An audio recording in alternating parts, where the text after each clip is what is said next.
Welcome back to the Story Podcast. On today's episode, we have co-founder of Team Builder, Hewitt Tomlin, with us. And it is just such an encouragement in this episode to hear about Hewitt's evolution as a leader, to see how family has transformed him as both a person, as a husband, a father, a leader in the business, and ultimately also hearing about his journey through professional sport, through his family. And I think the thing that I'm taking away from this episode most of all is his ability to see things with new eyes of gratitude, and understand that this business is something that affords him opportunity to invest in the things that he loves. So I hope you enjoy this episode of the Story Podcast. Hewitt, when people hear your name or meet you professionally, what do you think they assume about you that's not actually true? Well, as you already know, a lot of people think that Hewitt is my last name. I get a lot of that. Tomlin is my last name. People call me Tom fairly often. So that one's an easy one for starters. I don't know. Other than that, I don't really know. I mean, my name is, it kind of sounds preppy. They probably think, you know, they probably see that in combination with the fact that I went to like a proper high academic college. They're probably like, oh, this person is, you know, uh, maybe like a stereotype of uh, of a preppy white guy who runs a business. But that is not entirely true. Yes, I'm a little bit preppy, and I am a white guy, and I do run a business. But no, my background's a little different, for where I went to college and kind of where I am with my company now. I grew up in West Tennessee, and I was the son of two missionaries. And I went to college in Baltimore, and I never moved back to Tennessee. And I'm really the only one in my family that owns and operates a business that sort of, manages a company of people. So yeah, it's been a little bit of a different path, but yeah, that would probably be the biggest thing. Awesome. And when people do meet you, what do you hope they experience through their interaction with you?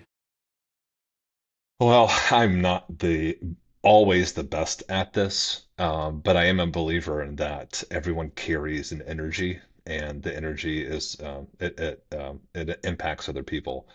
And you can have lack of energy, low energy, you can have high energy. Your energy can be positive, your energy can be very negative. So I really hope that people leave conversations with me more excited than they were coming in, that they are a little bit more positive and optimistic after they speak with me. And it's very mood dependent for me. Maybe at work I do a much better job of putting it on, right? I've told people in the past I'm really good at compartmentalizing so that when I go to work, I don't bring my baggage in. The hardest part is when I turn off of work to compartmentalize and reset and still be positive and energetic in the personal life, even though work takes a toll. So, yeah, that's my hope, I would say. Awesome. So are you saying that Sarah, your wife, probably gets that hard time of sort of being someone that's a big supporter and that you feel completely comfortable in being true and sharing some of those hardships that you maybe don't turn on when you're in the vicinity of other people? Yes. And more specifically, Sarah has to, and the people in my personal life, especially really close to me, like my wife, Sarah, they have to endure the process of winding down and decompressing, and it's not always easy for them, um, have to be a part of that process, I would say. Sure. Have you put Yeah. any mechanisms or boundaries in place? Like I know you love to play golf. Is that a way that you can sometimes sort of unwind before getting back to home life, being a dad, being a husband? Or is there any other way? Obviously in this day and age, most of us work from home. And so being hmm able to switch off so quickly, coming up from the basement or wherever you're working, like is there anything that you do to make that transition a little bit more easier? the things that exist help. Of course, playing golf after work would be amazing, if it could be done every time, but yes, it does help. it's not necessarily about even playing the golf. It's probably something about being outside and fresh air and sunlight and taking your mind off of things. Um, breathing and grounding and meditation, it all helps. Going to the gym helps. The fact of the matter is, stress accumulates, right? And it's a culmination of various things, kids, work, personal relationships, and so on. And all these tools, I believe none of them exist to be like a silver bullet. There will always be um, a responsibility on your part to regulate, even if you don't feel totally regulated. Um, so I've really have gone through the toolbox with all these things for decompression and getting back into a parasympathetic state. And the fact of the matter is that it's not always going to be available to you that quickly. You just have to understand, wow, I rev the engine up. I'm not in the best mood. I'm irritable. I'm agitated. I'm annoyed.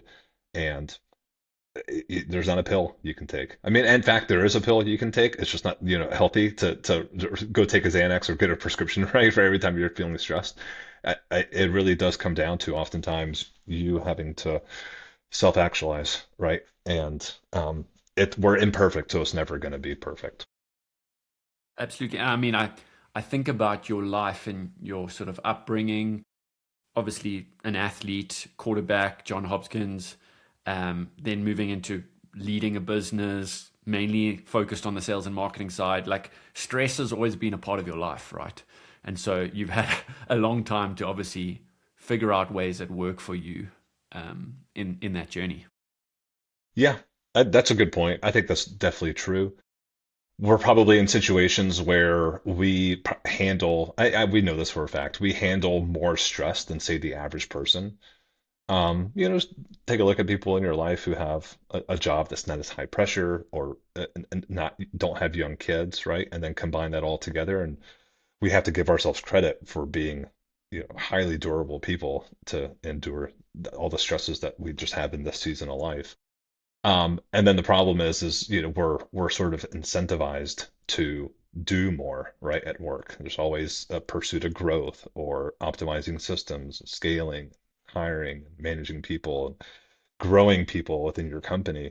So it's a matter of how much you want to consume and produce, um, at relative to how much stress you want to bring on. And it's, as you know very well, last year was a year where James and I, and really it was under my sort of initiative, we took on a lot of stress. We took on a lot of initiatives, a lot of projects, set goals for the company. That was all by choice. And you can always choose to do fewer things and set fewer goals, set fewer initiatives, and say no to more things. So managing stress is one part of the it's one side of the coin, let's say. The other side of the coin is how much stress are you allowing yourself to take on? Because some are non-negotiable. You have to raise your kids and you got to run your company, but within those things, right, there's a lot of things you can do to make life easier on yourself, and a lot of it is saying no. For sure. Yeah, going, rather than trying to add, it's trying to simplify and see the things that are working, which I know you and James have done a great job at this. This year it's been a big focus for you. Maybe just thinking about this journey, you were highly successful at college as a sports person. You've started an incredible business that you've been running alongside your friend James for a long time now. You've got three amazing kids now too. What do you feel you are becoming in this current chapter of your life? Like, what is really important to you? Mm, we have probably grown our sense of gratitude for where we are, both with our families and with our business and our business's performance and really the people in our company. Last year we were ambitious, and this year we are ambitious, but we're ambitious with a healthy dose of gratitude, I guess you could say.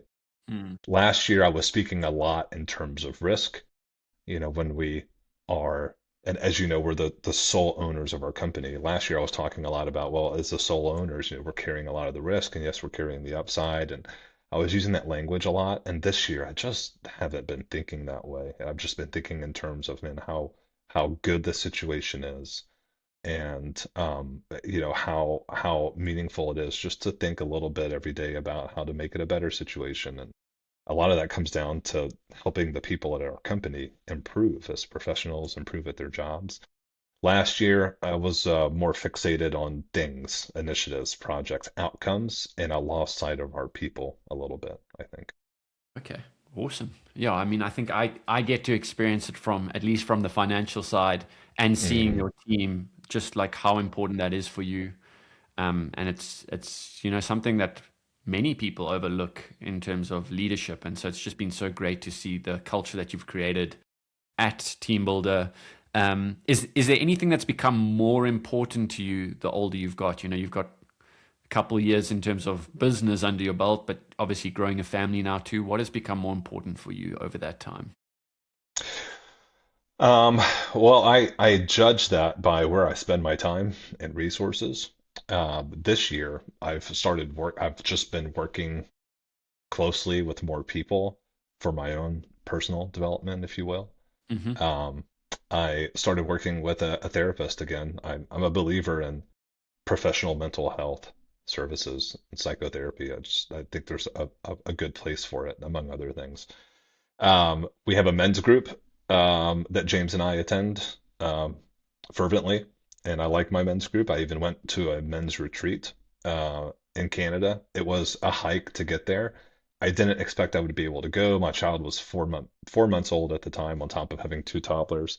And my wife was the one who told me, I want you to go. I like this group for you. I think you should go, which is just like an amazing signal, right? Mm, mm, And then working with an executive coach who's really big into energy, um, energy hygiene, self-regulation. It's like a very introspective, sort of like a softer skill sort of coach to have. So I'm doing all these things, working with these people. I have my mentor, Ken, as well. I just wasn't working with that many people last year. So just becoming a student again, um, I think is what's been important to me, because obviously that's where I put a lot of my time. I mean, it takes time to work with all these people. People ask me sometimes, it seems like a lot of people to work with. I'm like, yeah, it is, but I see the value in it, and I was hesitant to give that much time to that much personal development. But there's a lot of value to it. mm. Yeah, and I mean, the things that I reflect on is just like how interested and excited you get about performance and being a better version of yourself in all aspects of life, physical, mentally, emotionally.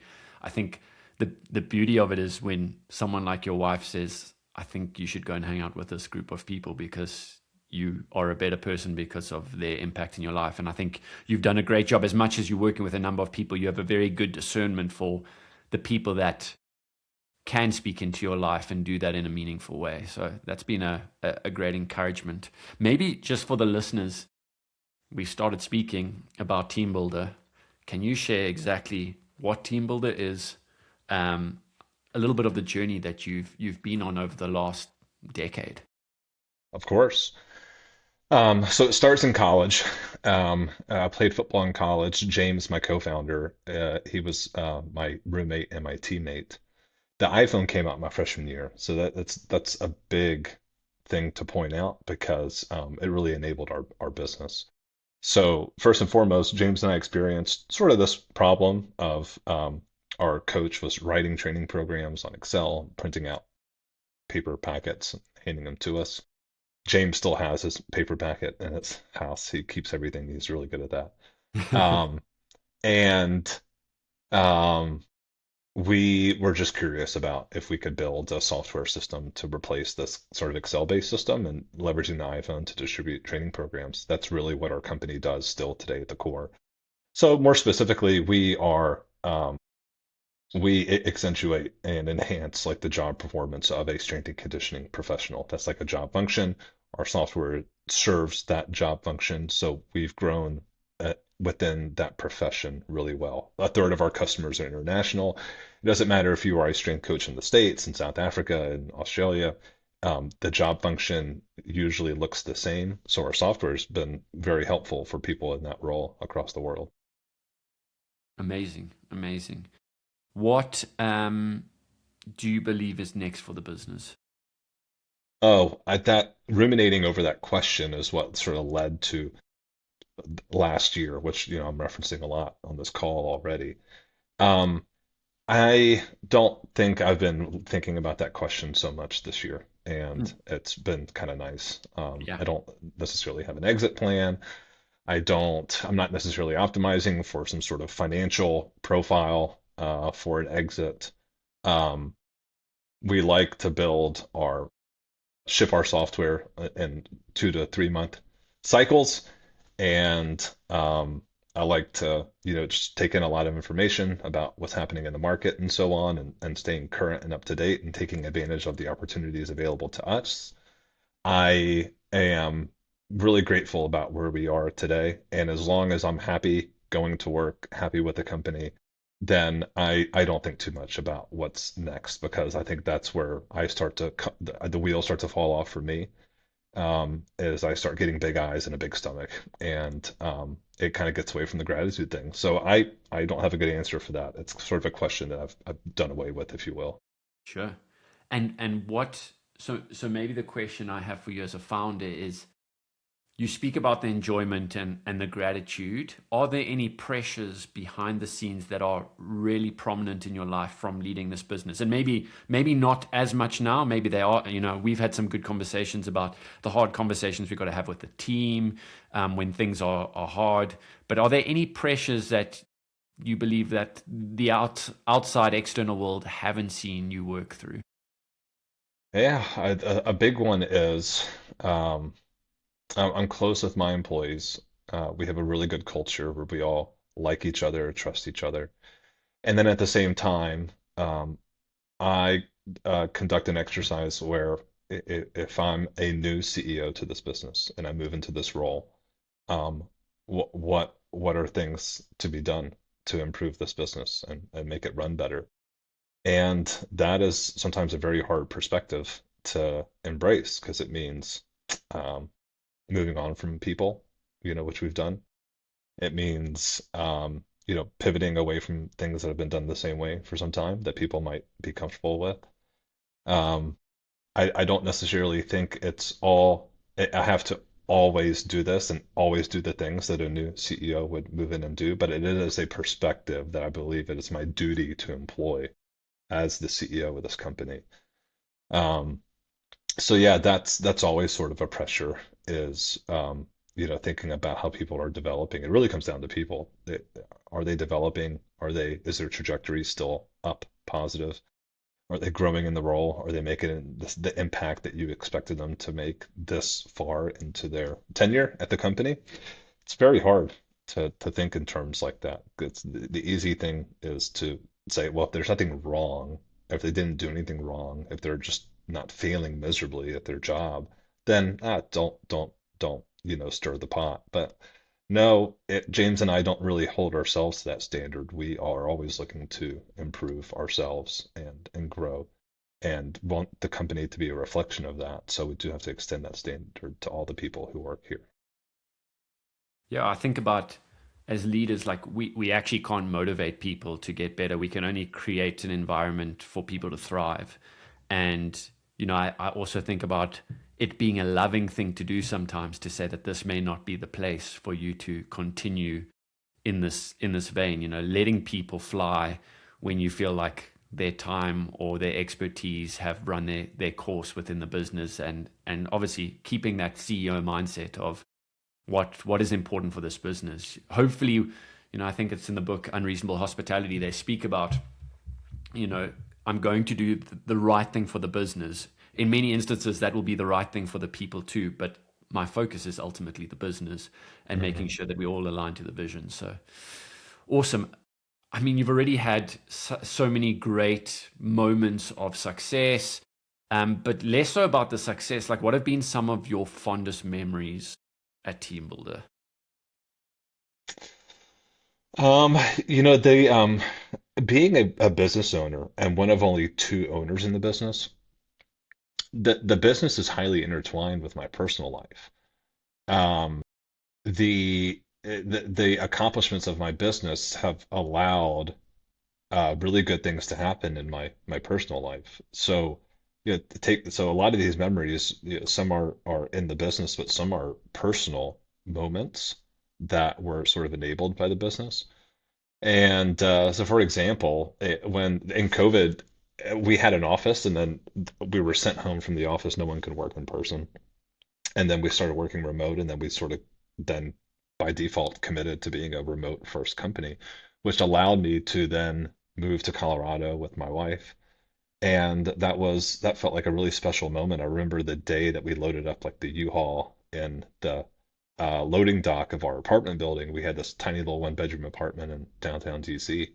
And it was so cool to take a road trip and move our life across the country. It was cool because when we had the office, I sort of thought to myself, "Oh, I'm living in this area forever, or as long as I run this company. Like it's not really a choice of mine. I have this office. It's just, it kind of felt like my aspiration to explore and live in a different place was just never going to be allowed. And that was cool. And then there's some other moments where I bought a house. My wife and I did a couple of years ago. We have 3 children, so wow, to actually have to own a house and raise a family in a house that you own, like there's like an immense sense of pride and it feels like a home, right? You don't have a landlord. This is where you're putting down roots and nesting. That's a very special moment for our family. And our business sort of allowed us to basically pick and choose where we wanted to live. Yeah, this is the neighborhood, this is the area, it's walkable, it checked all the boxes, and we didn't necessarily have to you know, the business allowed us to put a set of criteria first before the financial criteria, which is like really special. And Mm, so there's some really great moments that occur in like the personal life because of the success of the business. When there are moments about the business that have to do with the business, I mean, every time I travel for work and see my employees in person because we are remote, it's really special. So every time we have a team retreat, it's just so fun. Um, and the flavor of the moments changed. When we were a small company, we have these really core memories of just like a few people always spending time with one another. That was like when we had 5, 6 employees. Now we have a lot more employees. The memories are a little bit different. So yeah, they sort of change over time, right? You become fond and nostalgic over like the early days, and then you have to create memories and moments of the new days, right? And the new days are also very special, and we will look back at the new days as being the old days eventually. So, I'm trying to think of some like particularly good business moments, but they kind of just pale in comparison to the other personal moments, I think. Because once you get married and have a family, then this is like what you live for, right? Your family. yeah, sure. I've heard some great moments of the van that you guys had and traveled to Hmm. different aspects.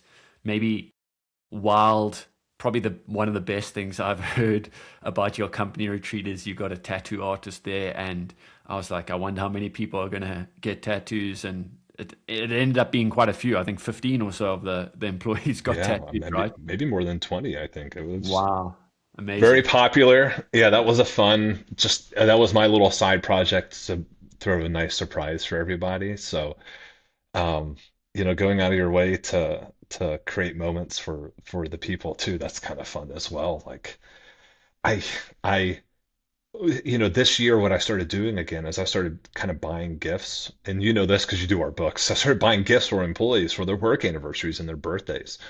And I'm taking the time to find out who their best friend at work is and what do they want, what have they been looking at, Mm, cowboy boots, whatever, and kind of putting some thought into this stuff. I don't think I did that last year. yeah, I just wasn't in the right mind space for that. So creating memories for others at the company is sort of like a passion. I like doing it. It's so fun to, instead of giving them a generic gift card or a thank you note, saying, "Hey, I got you this very specific thing for your second or third year work anniversary." Like it's just fun to me, and I hope it's fun for them. sure. I mean, it just speaks to the sense that often the joy is in the giving, right? And like it doesn't Hmm. necessarily have to be something expensive. It's just super thoughtful, and I think people Yeah. get seen. And I know from interacting with the team so often, it doesn't go unnoticed. So that's awesome. Talk to me a little bit about your relationship with James. Like, how did you know early on that, and did you just sort of jump in head first with the relationship and sort of co-foundership with him? Or what kind of stood out about him that you were like, this is a great guy to build a business with? Well, it's so important to note that we were just really good friends before we started the business together. That alone, though, I wouldn't really go start a business with any other friend, I don't think. I mean, businesses, it has to be the right friend and the right kind of friendship and the right kind of compatibility.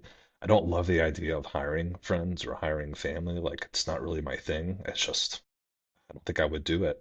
Yet at the same time, I started a business with my best friend, my really close friend. Um, Now the thing is, James and I really looked up to each other and complimented one another. I think when we were in college together, James just sort of loved my extrovertedness and my like totally irrational joy around social life and positivity and all that kind of stuff. And then James was just so disciplined. He was just so good about his classwork and he was so thorough. And he also had this natural curiosity that I didn't necessarily have when it came to things and solving problems. And I just really and always admired that. So I think we just have like a mutual admiration for each other, obviously a lot of respect for each other. And we just have no ego in our partnership, which I think is so important. Like the ego has to die. I bring up this example of like if James came to me and said, "Hey, I'm pivoting Team Builder to a pet food company. We're making pet food." I would never say no off the bat, right? Um, because there's too much respect, too much admiration. Um, you give your partner all the space and attention to say what's on their mind, what they're thinking, what they're feeling, before you ever bring your own judgment, opinion, response, etc. And he's so good about that with me because I'm much more apt to fire off an opinion and fire off an idea, right? I've got a lot of these, and it could be very frustrating to any other person, but for James, he's able to tolerate it. And those are some of the things that really go into what has kept a really high functioning partnership for so long. Amazing. I mean, obviously that goes to the sense of just like being willing to listen is such a great quality. And I mean, I've got to experience both of you, and I love, you spoke about that energy. Like it can be an outgoing energy, it can be a more internal energy, it can be positive, it can be negative. You both come with such different energy when you interact, but it just like complements one another so well. Is there anything that you would advise young entrepreneurs or founders when they're considering partnership or in partnership? What could they be doing more of or better in respect of their partnerships? Well, the um, people will take a venture or a business and just make it really all important. And your partnership, your friendship, your relationship to each other really ought to be what is all important. It would suck really bad if I ran Team Builder without James. Um, Not because, we don't have a CTO and that's a skill set, none of that stuff. It's just if we didn't have our friendship relationship, that would just suck really bad. And I don't know if having, Team Builder would really fill that void. So we make business decisions together, but always in deference to our relationship, our friendship, our partnership. Those are all the same for us, partners in business, friends, etc. So, I think a business is well served by someone who values their partnership that way. I can't think of a downside to saying I'm prioritizing my relationship and my partnership with another person. And I don't see how the business suffers from having that posture and committing to that. Have you got any examples of, like both of you are ambitious guys. You're driven and want to see the business succeed. Where have you maybe put your friendship before business outcomes? Like, have there been any examples of that? Like where someone needs something from a family perspective, and you guys are kind of like, well, I want to honor your family in that way. Yeah, certainly. James needed to take some time off when his father passed away a few Mm, years ago. If he needed a month, if he needed 6 months, it would not have mattered to me. And my job in that moment was to support him and to steward the business and not allow the business to interfere with what he needed.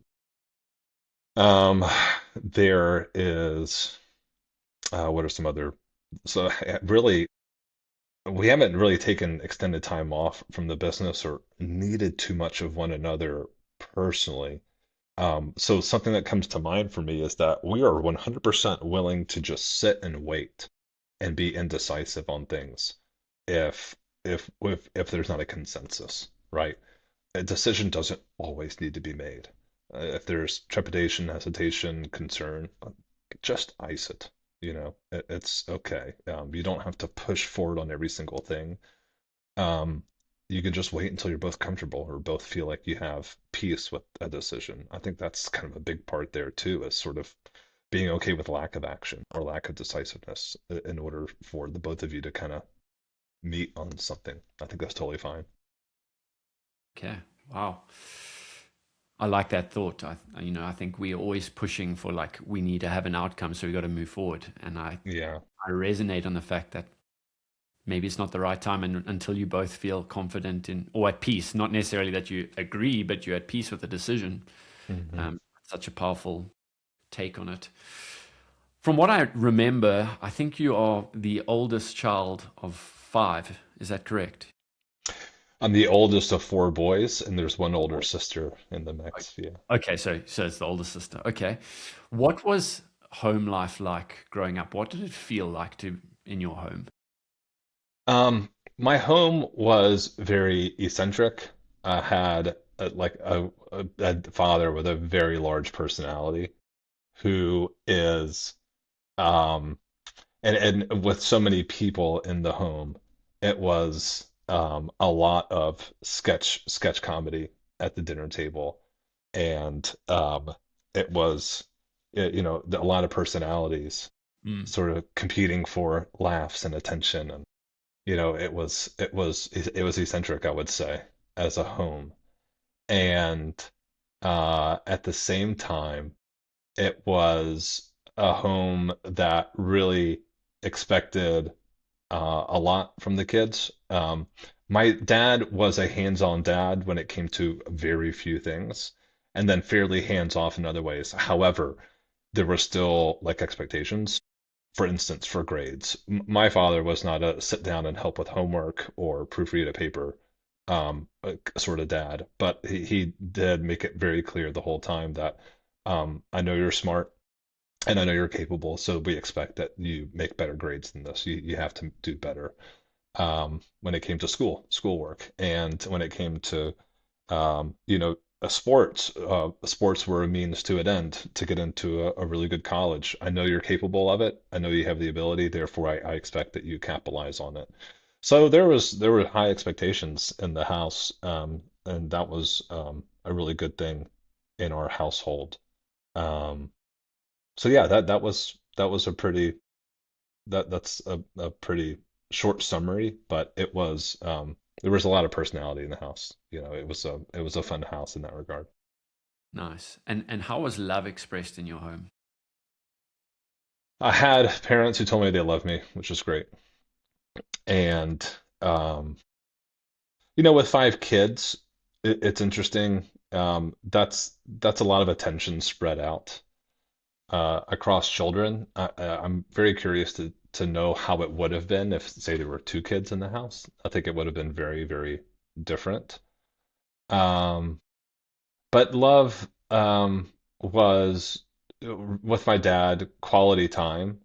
The only caveat being, my dad had it shows the activities, and generally speaking, the activities were his, and then the quality time was had, right? But the physical touch, I mean, my parents, hugged a lot. There was always a small kids cuddles in bed. Like it was a very like, loving household. And, I don't know if this is related to my upbringing, but my love language in particular is physical touch. I mean, I love getting it from my wife. I love giving it to my wife. And with my kids, I just can't stop hugging and kissing my kids all the time. I tell them all the time, your job in life is to give me hugs and kisses the rest of your life. You're never too old. It's never going to end. So, yeah, maybe that has something to do with it. Amazing, amazing. you spoke about maybe like the sharing of attention. Was there anyone else in your younger years that was like really important to you in terms of building into your confidence? My high school football coach, I spent so much time with him. He was my coach all 4 years. That was, really, um, that was really impactful for me. Just so many things now, even with my sons, I like tell them stories about him, and they're so fascinated. And then I had a core group of friends in high school. Okay, high school was interesting. We went to a very small private Christian school. It was strict. It was just very strict and very dogmatic. My core group of friends, we were not rebellious by any means, and we were fine kids, but we sort of, I think, understood just how strict it was and how sort of dogmatic it was. And we weren't necessarily surviving it, but we were kind of like, going through it together. And we're still so close today. And we kind of have that shared experience of, maintaining our individualism, our personalities, and sort of not really giving into like the extreme of the situation where we're in without necessarily going all the way to the other extreme, right? Because you do see that in environments like really strict private religious schools. And we were kind of right there in the middle with one another, and it just kind of felt nice to think about how we came through high school staying true to ourselves and coming out the other end and all staying the same, right? We didn't necessarily go off the rails or change too much, and we didn't really have this kind of identity crisis of going through high school together. We just kind of like found our identity in one another. And the five of us can get together today, and we still do this. We get together today, these five high school friends, and it's just like it didn't really change from the lunch table in high school, which is like so cool and so special. Wow, that's amazing. And what would you say those sort of four other friends would say about the younger Hewitt? What made you a good friend? I think I was like the striver of the group, and I think it was just I think it was really cool. They probably say it was really cool that Hewitt was striving, but didn't strive away from the group, right? I had ambitions academically to play football, to go to a good school, but I never pursued those ambitions at the expense of my friends, right? They were always a core part of me and always will be. And I think that's kind of the same for everyone in the friend group, right? We all, each kind of forged our own path, but we never did it at the expense of our friend group. So they probably would say I was sillier back then, but we were all silly, right? That they were both, they would probably say they're surprised and also not surprised at all that Hewitt went on to go to college, play football, run a company, like yes and no. We could see it both ways. Yeah. Sure. Yeah. Sports obviously been a big part of your life. Like, what would be some of the big lessons that you think sport has taught you, or that you've, carried through not only in the days when you were competitive in football, but also now what lessons has it taught you in running a business, running a family? So many of the lessons I think were actualized in retrospect. Mm, Because in the moment, football is everything while you're playing, and then soon thereafter, oh, yeah, I'm not a football player anymore. I'm out and no one really cares. Then there was like a stage of self-loathing, if you will, kind of like getting away from the football identity because clinging on to it would only hold me back. Don't do that. So over the years, I've looked back and I've just had, so many moments of, wow, if I knew back then what I know now, right? And then going through the phase of, okay, minimizing regret. Don't regret things about your sport playing days. You just use the lesson for the future. And I think like some of the lessons that I was trying that were being taught to me were about like how I carry myself off the field, right? It's the body language on the sideline. I remember a specific moment where the coach came by and said, I don't want you sitting on the bench during a bad practice. It's important that you stand up and watch the practice and be with your teammates. Don't pout. little moments like that. And I can think about them back then, and I can always kind of bring them into something today, right? So it's a big part of the process of using sport uh, currently is about thinking back and then applying it today. I don't, for me anyway, there weren't like lessons learned and actualized immediately and then carried on forever. There probably were subconsciously. Work ethic, timeliness, these things that matter. Um, Being a good teammate, goes a long way. I think that's something that you can learn playing sport, and I definitely learned playing sport. Being a good teammate, a good team player. I like to say that I've like never lost a friend. All my friends are all still in my life. I haven't had a falling out or anything like that. I'm a very loyal person. I think that probably was all really materialized in like a lifetime of playing sport. I love that sort of advice that your coach gave you of like never sit on the bench and like stand up. Are there any others that come to mind in terms of solid advice from your sports coaches? Just like so many things about integrity, and when I say integrity, I don't necessarily mean in the ethical sense, right? I mean, seeing, being whole. My freshman year, we were watching film, and I made a great play, but the coach, as he was watching film, could tell, it was supposed to be a handoff where I could decide to hand it off or pull the ball and run it myself. And I pulled the ball and I ran it. But when he was looking at the film, the ball wasn't fully in the running back's stomach. I could not have handed the ball off if I wanted to. So I really was in a singular decision, and it happened to be the right decision. He's telling me there, right there in front of the whole team, this is guessing. This is guessing. It worked out, but you were guessing. You never had an option, even though it was an option play. So, it, that is all about outcomes, all about results. Well, no, not really. I mean, in that particular instance, the outcome was great. It was a good play, but it wasn't the way that he coached it. It wasn't within the integrity of the system of how we play, how we run that play. So just so many things like that.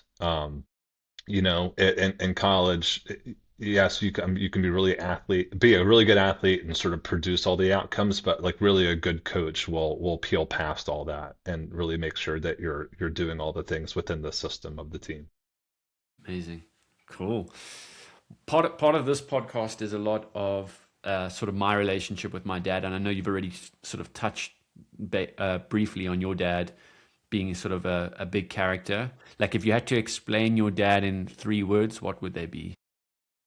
Oh, well, eccentric, the word I used earlier, that a lot of that stemmed from him. Um, my dad is very confident, just like almost to a fault. Sometimes to a fault, very confident. And my dad is personable. For all his flaws, he has many non-flaws, and everyone more or less tends to like him when he walks into a room. He's a backslapper. He's a personable person, and he can really talk to anyone in any room, and it's just a really admirable skill from him. So those three: eccentric, confident, personable.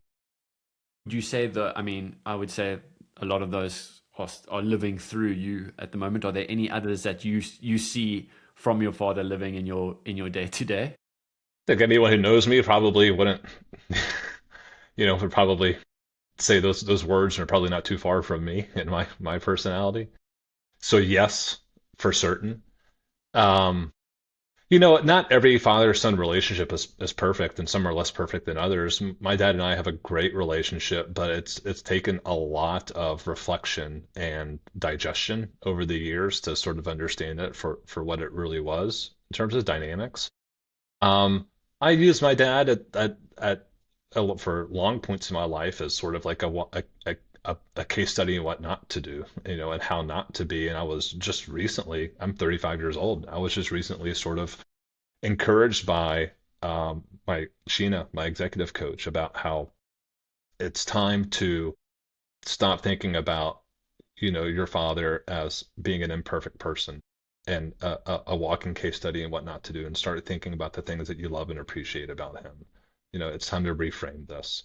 And I wasn't like, doing this with my dad in a hateful or spiteful way. No, by no means. I mean, but it was just like a predominant mode. And she said it was time. It was time to move on and start reframing the situation. So that's yeah. It took me until my mid 30s to start doing that. That's amazing reflection, and I look at my father son relationship with my dad, and I see him as a role model growing up. I thought that everything was sort of perfect. And as you get older, you start to reflect on the other That's side, being right. like, what are some of the elements that maybe I don't also want to carry through? And that was by no means in a spiteful or hateful way. It's just like, there's things that I value that maybe he didn't value. And I think the realization is so good to be like, you know, we don't have to catastrophize a relationship and be like, everything was problematic, because you can also go that way. But I think the heart that you're living in at the moment this year, specifically with gratitude and understanding, like in most cases, if we believe it or not, they were trying their best at that given time, and we can take that forward too. So that is encouraging. What maybe it's a good time to move towards, you're a father of three now yourself. Mhm. What are some of those things that you felt like you are keeping from that relationship, and some of the things that you feel aren't serving you and you're doing differently? I think a big catalyst for, say, working with other people on personal development probably was becoming a father and realizing um, how much of parenting is instinctual, for better or for worse, based on how you were raised. And if I didn't really become conscious about these things, pay attention to them, um, think about them critically, that I would be parenting sort of on autopilot and not parenting consciously. I had a realization slowly, not overnight, but slowly, that was how it was going to pan out. So parenting has definitely been reframed in my mind as less about it's not an instinct. Parts can be like my love language, physical touch. I mean that's an instinct, but um, no, it has to be very thoughtful, and it has to be like the context. It can really help by examining the context by which you think and feel about how you want to parent. Is this my original belief? Is this a belief that I inherited, from my parents? Is this based on a feeling that I have that was formed when I was younger? Those are, you know, very nuanced things to think through and go through. And it turns out that parenting is just as much about regulating yourself, almost parenting yourself, as it is about parenting your child, right? It has very much to do with how you're able to, uh, you know, control yourself Mm. and say the things and do the things consciously, as opposed to what you say to your kid and do to your child or with your child. So it's just crazy to think about, but a lot of situations are like that. I mean, I always have to remind myself that my toddlers, their brains are only a few years old. I mean, 3 years ago, I was doing what I'm doing with you now, working, living my life. And then they were just being born. They were just like a blob. Yeah. So, you have to be conscious of those things and be very patient with your kids and think about them in the long term and not about sort of always in the moment. Sure. How, a lot of the people listening may be founders and thinking about kids, like what have been the biggest shifts for you as a business owner and raising a family? Like, what are non-negotiables for you, and what are things that you feel are important for other people to also be thinking about as they move into the chapter of being a dad or a mom? Yeah, I was talking to another founder who was happy to explain to me like his rule about how when his kids ask to play, no matter what, he always drops it and does, even if it's for 30 seconds or, as much time as he can afford. And this was like a hard and fast rule for him. I kind of had a realization that I don't have any necessarily hard and fast rules for myself when it comes to kids like that and business and work trips time spent on the business. I actually think it's really okay that I want to work on my business as long as I feel like I need to, or as hard as I want to. Um, that's okay. Then I think about it probably from a bigger perspective. This business affords me a lot of flexibility, and then how that flexibility is sort of allocated to the kids is like where the rubber hits the road. So, if I'm working from home, if I can work 35 hours instead of 60 hours, well, that gives you some time in the day. Then, as a father, that time is spent with the children, as opposed to spent elsewhere. I don't try to compete the business and my kids against each other. I try to think of my business affords me time, money, opportunities, privilege, and then I choose to allocate those based on what my priorities are. And if my priorities are the kids, then I'll do it with the kids, you know. And what that's turned out, what that looks like for me is I do spend a lot of time with my kids. I take them to the golf course. I take them on adventures in the city. My family travels. I took my toddlers to Spain, to Norway, to Denmark. We fly all the time with these kids. And yeah, I just think, yeah, I can afford to. Great. So do it, and that's quality time with the children. So I just maybe think of it that way, right? I don't have any necessary. I don't have non-negotiables as much as I have like a narrative. This business is allows me to do things, and what it affords me, what it allows me, is that my inventory to spend on people or things that I care about, and if it's not being spent on the kids, then I'm not prioritizing my kids. In my case, I think that I do. Mm, awesome. Yeah. It's a great way to think about it in terms of what the business is able to do in order to support your priorities. And that goes in, if people don't have kids, there may be other priorities that they Hmm. need to focus on. And being able to build a business that gives you that flexibility, I think, is something that everyone's longing for, so that they can invest in the things that they love.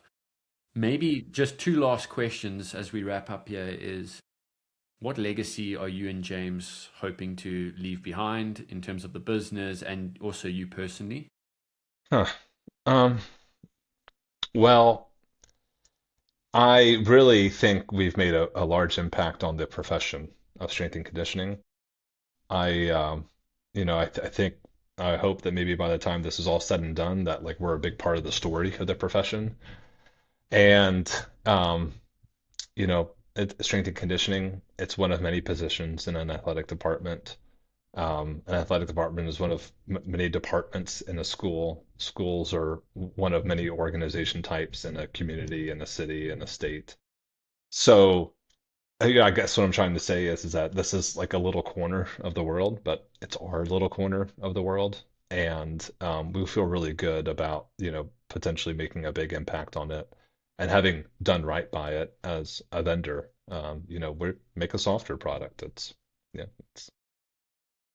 yeah, but the legacy is not just that we made. The legacy, I hope, would not be that we just made this really great product that was around for 20, 30 years. It was that we were committed to this industry and committed to this profession for so long, and a lot of people were positively impacted. The coaches, our employees' families, right? That,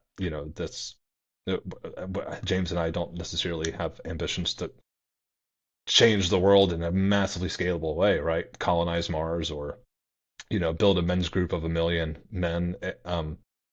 I think it's great if that's someone's ambition, but I think we're really happy with the idea of we built a really solid company that a lot of people, their lives improved from it, whether they coached or worked for the company or were related to someone who worked for the company.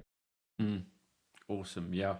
I mean, impact happens one at a time. And so knowing Hmm. that you've been a small part of that, um, across the industry, but also many people being impacted across the world, I think it's awesome to see what the thought and the focus has brought both externally to clients, but also internally to teams, seeing sort of the impact you've had on the lives that are closest to you in your span of care in the work. So that's Yeah. great. My last thought is, one of my favorite places is around a campfire. I love the sense of storytelling, and if you were to look back at your life and your grandkids were sitting around the fire, what would you hope they were saying about you? Mm, a very deep question. Um, I think I'd be really happy if they felt Mm, really loved. mm, Um, because I really love my children. I really do. And I love expressing that love to them. And when they have children, I'd love to treat them like my own children. Yeah, I don't want to. Part of taking care of myself is so that I'm not too tired to love people. You know, loving is quality time. It's attention. It's a lot more than saying it. yeah, Um, so I just want them to feel like they were really loved, and so much that even after I'm gone, it still emanates, you know. amazing. Awesome. Well, Hewitt, thank you so much for your time. I think we all take a little piece of your journey and your story with us. It's awesome to hear you reflect about some of your upbringing, some of the moments as a business owner, as a son, as a father, as a husband, and yeah, we're excited to see what's next for Team Builder and for Hewitt. Thank you for all these great questions. You know, of all the podcasts I do, yeah, this was the one that asked a lot more questions about fatherhood and marriage and those things, and that was really refreshing for me. So thanks so much for giving me a chance to talk about that. I really appreciate it. Awesome. Cool.